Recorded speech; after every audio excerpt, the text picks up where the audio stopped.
اعوذ باللہ من الشیطان الرجیم بسم اللہ الرحمن الرحیم۔ محترم ناظرین، روز الریاحین فی حکایت الصالحین میں ایک نیک شخص کا واقعہ لکھا ہوا ہے کہ بصرہ میں ایک بزرگ مسکی نام سے مشہور تھے۔ مسک عربی میں مشک کو کہتے ہیں، لہذا مسکی کے معنی ہیں مشک بار، یعنی مشک کی خوشبو میں بسا ہوا۔ مسکی نام کے ان بزرگ کی خاصیت یہ تھی کہ یہ ہر وقت معطر اور مشک بار رہا کرتے تھے، یہاں تک کہ جس راستے سے گزر جاتے وہ راستہ بھی مہک اٹھتا۔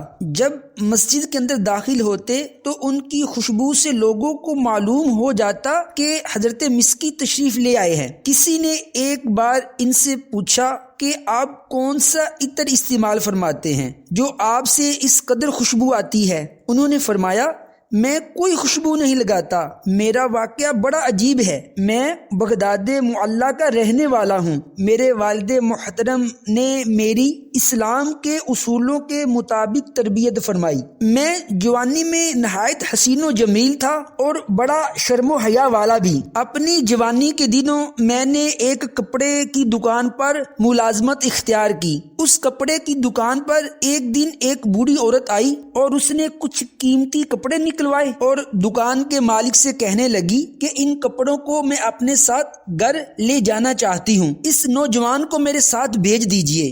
جو کپڑے میری مالکن کو پسند آئیں گے وہ رکھ لیے جائیں گے اور پھر ان کی قیمت اور بقیہ کپڑے اس نوجوان کے ہاتھ واپس بھیج دیے جائیں گے۔ چنانچہ مالک دکان کے کہنے پر میں بڑھیا کے ساتھ چلا گیا۔ وہ مجھے ایک عالیشان کوٹھی پر لے آئی اور مجھے ایک کمرے میں بٹھا دیا۔ کچھ دیر بعد ایک نوجوان عورت کمرے میں داخل ہوئی اور اس نے کمرے کا دروازہ بند کر دیا، پھر میرے قریب آ کر بیٹھ گئی اور مجھے کہنے لگی کہ میں تجھ سے بہت محبت کرتی ہوں۔ جب میں کپڑے کی دکان پر آئی تو تجھے دیکھتے ہی میں تجھ پر فدا ہو گئی۔ تمہارا خیال میرے ذہن سے جاتا ہی نہیں۔ میں چاہتی ہوں کہ تو میری خواہش پوری کرے۔ جب اس نے یہ کہا تو میں گھبرا کر نگاہیں نیچی کیے فوراً وہاں سے ہٹ گیا، مگر اس پر شہوت سوار تھی، وہ میرے پیچھے پڑ گئی۔ میں نے بہت کہا کہ اللہ تعالیٰ سے ڈرو، اللہ ہمیں دیکھ رہا ہے، لیکن وہ میرے ساتھ بدکاری کرنے پر باضد تھی اور اصرار کرنے لگی کہ ایک بار میری خواہش پوری کر دو۔ میرے بہت سمجھانے کے باوجود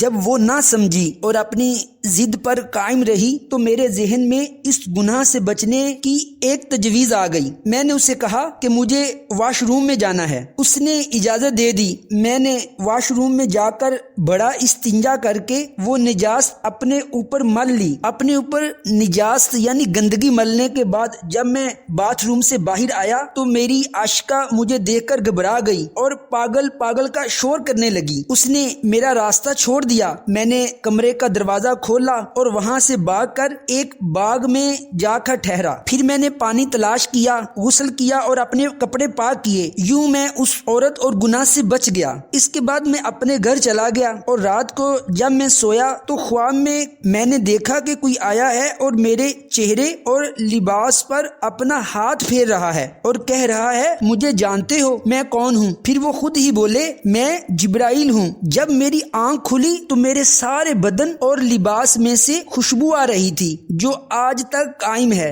اور میں یہ سمجھتا ہوں کہ خواب میں جو حضرت سیدنا جبرائیل علیہ السلام نے میرے جسم پر ہاتھ لگائے تھے، یہ خوشبو سب ان کے ہاتھوں کی برکت سے ہے۔ معزز ناظرین، دیکھا آپ نے کہ جو گناہ سے بچتا ہے اللہ تبارک و تعالیٰ اس کو دنیا میں بھی انعامات عطا فرماتا ہے۔ جس طرح گناہ سے بچنے پر اللہ تعالیٰ نے حضرت مسکی رحمت اللہ تعالیٰ علیہ کو انعام عطا فرمایا۔ اللہ تعالیٰ ہمیں بھی گناہوں سے بچنے کی توفیق عطا فرمائے۔ اگر آپ کو یہ ویڈیو اچھی لگی ہے تو ویڈیو کو لائک کریں۔